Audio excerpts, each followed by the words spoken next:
Thank you very much. Good afternoon, everyone.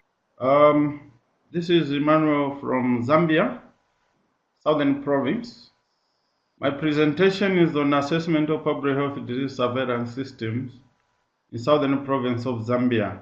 Yes, please. The summary of my presentation has been considered around public health functions that public health disease surveillance provides a scientific base for decision making for any organization. I was saying my studies about public health disease surveillance, the assessment that was conducted in Southern Province of Zambia.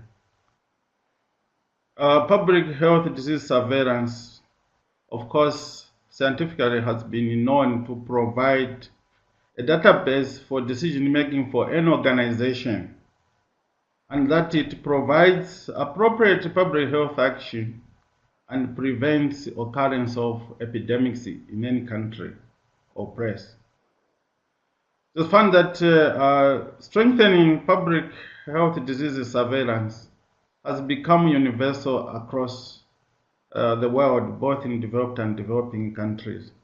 But the only question that one has to ask is what has become universal is the challenge it presents.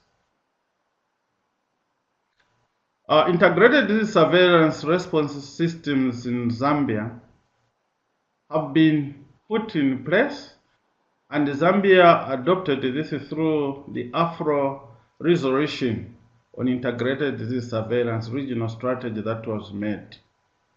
Now, Zambia is a landlocked country located in southern central part of Africa, south of the equator, and is surrounded by 8 countries: Malawi, Botswana, Mozambique, Zimbabwe, Namibia, Angola, and the Democratic Republic of Congo, including Tanzania.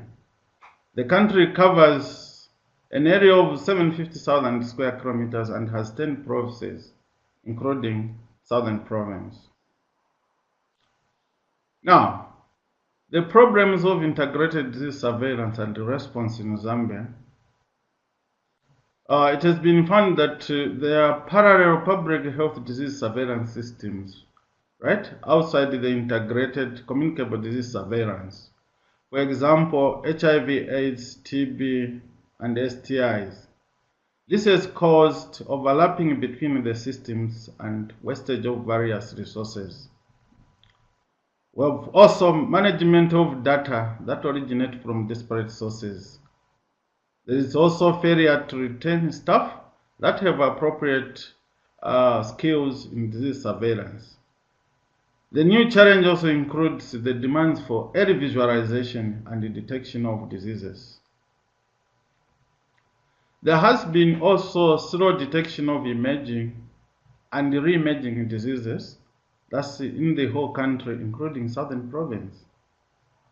And there has been only a dependence on new analytical approaches in order to adapt to challenging sources of the health data. We have also in the new era increased the capacity of information technology and the concerns about patient data sensitivity that has been revealed in the international data releases. There has been absence of updated integrated disease surveillance response, dedicated data at a district level where decisions are supposed to be made. Further again, there has been weak district epidemic preparedness management committees. These are structures that are supposed to be making decisions, especially on quarterly basis, where they are supposed to meet, analyze the data, and see which way they can take to prepare themselves against emerging and re-emerging diseases. The active response teams that are supposed to be active in the districts and the hospitals have been found to be weak, including logistics, and the communication capacities have not been in existence to full capacity. There has been also lack of consistent use of IDSR co-indicators in monitoring and evaluation performance at all levels.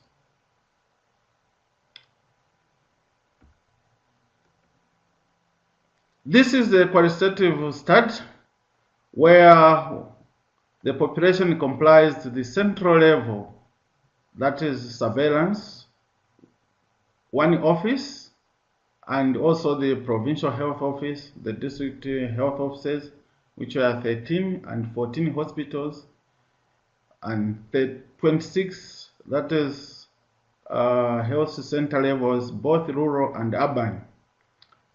A pilot study by use of WHO questionnaire was conducted in one of our districts, which is Kooma district, to test for feasibility and validity.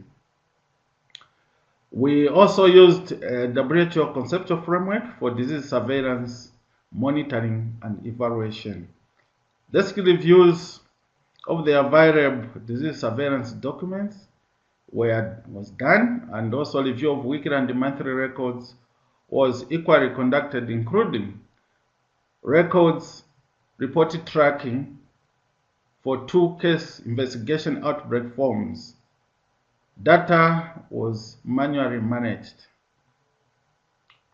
Our findings were that the knowledge for IDSR was around 80% at all levels of the structures that were visited, and the data reporting was 78% below the WHO standard reporting rate of 80%.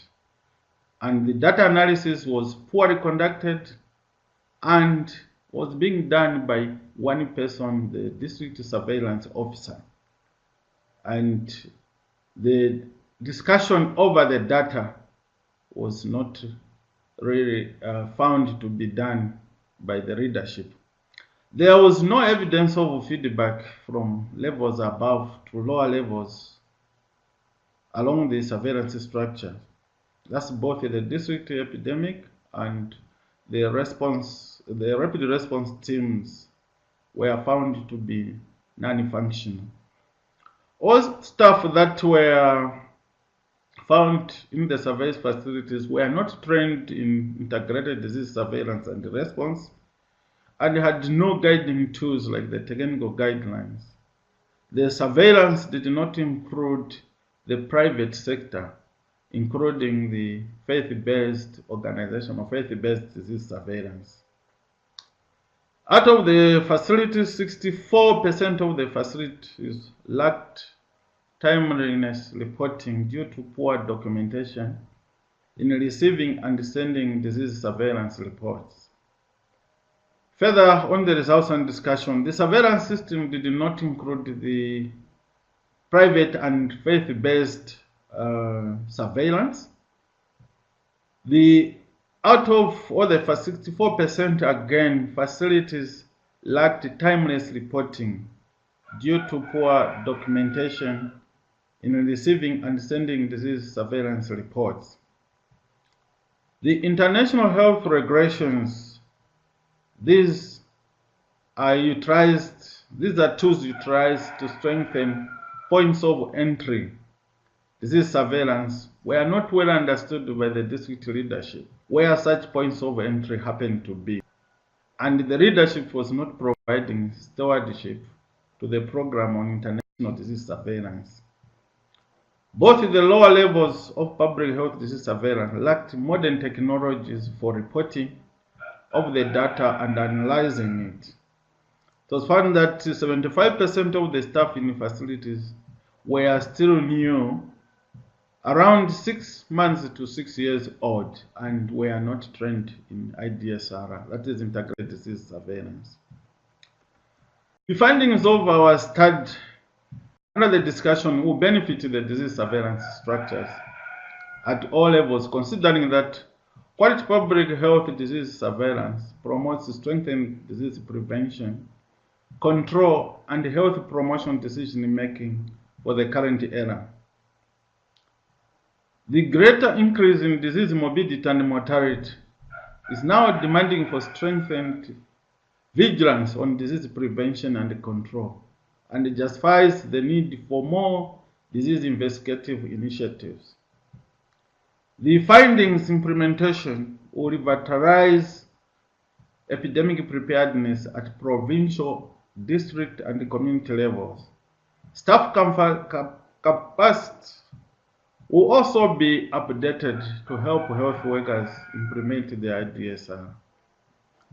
The assessment on the epidemiological surveillance will provide background information for the development of a 5-year strategic plan on disease surveillance in the new context.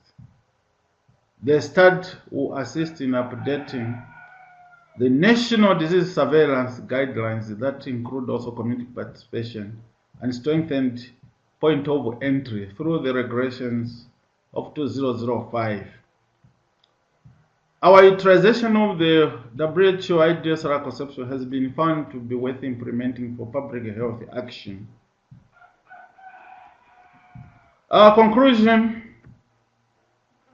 the core activities and the sub-functions for WHO conceptual framework on the disease surveillance needs to be strengthened for quality decision making. Therefore, the WHO conceptual framework for IDSR is a good model for effective and efficient quality public health disease surveillance system. Southern Province disease surveillance system has been poorly routinely documented and not updated for proper feedback for both data reporting and supervision.